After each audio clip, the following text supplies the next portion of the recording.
بھلا جب ہم مر گئے اور مٹی اور ہڈیاں ہو گئے تو کیا پھر اٹھائے جائیں گے؟ اور کیا ہمارے باپ دادا بھی جو پہلے ہو گزرے ہیں؟ کہہ دو کہ ہاں، اور تم لوگ ذلیل ہوگے۔ بس وہ تو ایک زور کی آواز ہوگی اور یہ اسی وقت دیکھنے لگیں گے اور کہیں گے ہائے کم بختی ہماری، یہی جزا کا دن ہے۔ کہا جائے گا کہ ہاں، وہی فیصلے کا دن جس کو تم جھوٹ سمجھتے تھے۔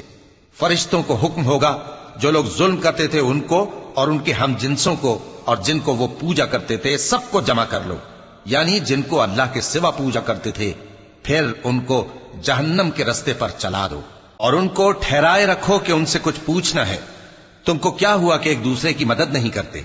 اصل بات یہ ہے کہ آج یہ لوگ اپنی غلطی تسلیم کر رہے ہیں اور وہ ایک دوسرے کی طرف رخ کر کے سوال و جواب کریں گے۔ پیروکار اپنے پیشواؤں سے کہیں گے کہ تم ہی ہمارے پاس دائیں طرف سے آتے تھے۔ وہ کہیں گے نہیں، بلکہ تم ہی ایمان لانے والے نہ تھے اور ہمارا تم پر کچھ زور نہ تھا، بلکہ تم ہی سرکش لوگ تھے۔